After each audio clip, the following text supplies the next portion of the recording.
God's man.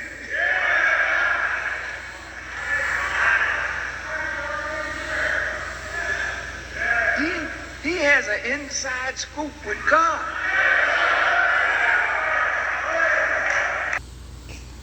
All right, I'm going to tell you a story about a friend of mine named Nine Nania. Now, this is going to sound pretty bizarre, but this is back in 2011, where a hell of a lot of people were waking up. And as if 9/11 wasn't the big story, HAARP is the big story, chemtrails are the big story, but what really, really shook everybody up was this comet, Elenin, right? And it's going to pass by Earth pretty close, so they say. So people thought it was going to hit Earth. And the date it came by would be on 11/9, and it was called Elenin, so people thought it was fake. Well, it turns out the astronomer who discovered it was actually named Elenin. That was his last name. He was a Russian. But there were some very bizarre things. It was going to be closest to the sun on 9/11. There were these mock disaster drills planned for that day. What was the movie, Deep Impact? Pretty much identically, like word for word, like the name of the comet to the guy who discovered it to Morgan Freeman being a black president and Obama being in office. People were freaking out. Even the people who were skeptical, that were like, just shut the hell up, started researching this, and they found so many anomalies with it. They're like, dude, we got to start paying attention to this. This is really serious.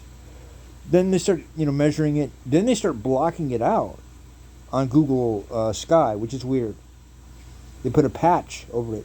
But you could see satellites from countries orbiting and coming near the comet to look at it really close. Now, it's not unusual for this comet to come by. What is the big deal about this comet? That's what everyone wanted to know. Now, what's interesting is this. Back then, this is 2011, YouTube was not what it was in 2014 or 2015, or sure as hell not what it became and what it is today. But at that point, I was like, really, I'm into Comet Elenin because I'm getting communications from something. Maybe it's from the comet. And I kid you not, this happened twice. It basically starts guiding me to YouTube sites. And one of the sites it guided me to was this Nine Nania. Okay? I swear to you, she had maybe, 50 subscribers, 50. The other one was Dutch Sense, believe it or not. And when I say guided, I'm not saying someone told me just, hey, go and watch these sites, but I just knew, I didn't know what was going on in the first place with me personally. A lot of spiritual psychic shit. So I was trying to find information about it.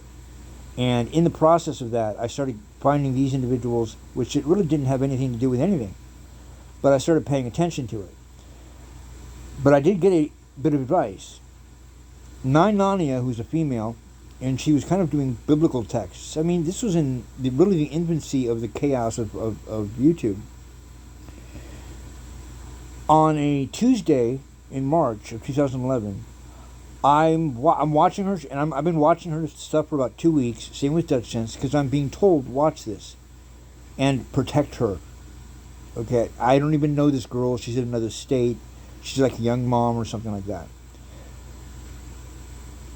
So I'm watching her shows every day, and they're kind of interesting. They're basically trying to decipher the Bible, and then I get this one.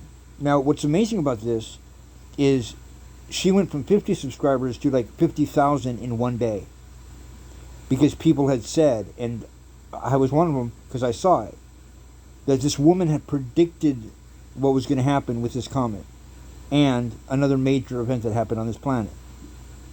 Now, she was so frantic, I could tell in her voice, which I recognized, that tone of something is going to happen that I know is going to happen and no one's fucking listening to me. Now, I distinctively remember this. And I remember, I got to pay attention. When is this going to... Okay, in about a week or so, I'm going to pay attention to this. It happened. And she was even invited on Alex Jones, I think, or something like that. And all of a sudden, she starts getting attacked like crazy. From a lot of Bible thumpers, which is weird. Telling her that she's a devil worshiper and that... I mean, it was really quite stunning to see. It was financed. It was almost like they were trying to defame this woman who had a YouTube page that was nothing. It had no subscribers. But I did see this. Now, what happened was they started removing the video that I had seen 3 days earlier. YouTube removed it. Then someone put it back up. YouTube removed it again and again and again. I don't think you can find it nowadays. Obviously, at that point, people realized we need to preserve this. Because if they're making that big of a deal out of this girl, and since then she's a targeted individual, and I've been in touch with her friend. Her friends got in touch with me. They asked, "Who the fuck are you?" Because they were very suspicious. And I said, "I'm here to protect her." I basically explained myself. And they're like, "Really?" I'm like, "Yeah." They're like, "Okay, thank you very much." But I never actually spoke to her. I did speak to Dutch Sense before, and I knew what was coming. And we were very ready for that. But I want to play you the audio of what I saw 3 days before the event and what happened. And I'm assuring you this is not fake. The dates were not faked. Because what's so spooky about it is I was told, watch this because you're going to see something, and then you're going to see something. So I'm basically being told, watch this prophet prophesize. And then she did. All right, check it out. Hi, my name is David Morrison. I'm a NASA space scientist, and I'd like to talk to you briefly about Comet Elenin. Now, this little comet is nothing special except that you probably know on the internet there's all kinds of wild stories saying that it's going to hurt us or it threatens us or you should be afraid of Comet Elenin. I think you'll realize that that is not true if I take a moment to tell you what a comet is. A comet is a member of the solar system, a very small member, only a mile or two across generally, that spends most of its time far from the sun in the deep freeze of outer space, but whose orbit occasionally brings it in close to the sun. When it gets close to the sun, the heat outgasses material, water vapor, carbon dioxide, dust, and produces a huge, very tenuous cloud, so that you can't even see the little nucleus inside.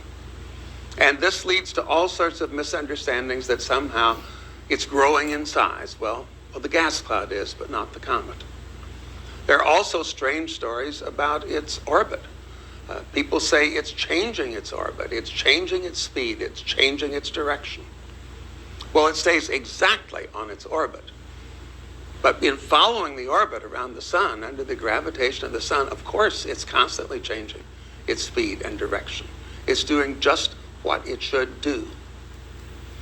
Now, consider this little nucleus, only a mile or two across. We've not had a good look at the nucleus of Comet Elenin, but we have sent spacecraft to comets in the past. The biggest was Comet Halley, photographed here by the European Giotto spacecraft. That's about 10 miles across. One of the smallest is called Hartley, photographed by a NASA spacecraft a year ago. That's only a little over a mile across. These are interesting to astronomers, but they pose no danger to any of us.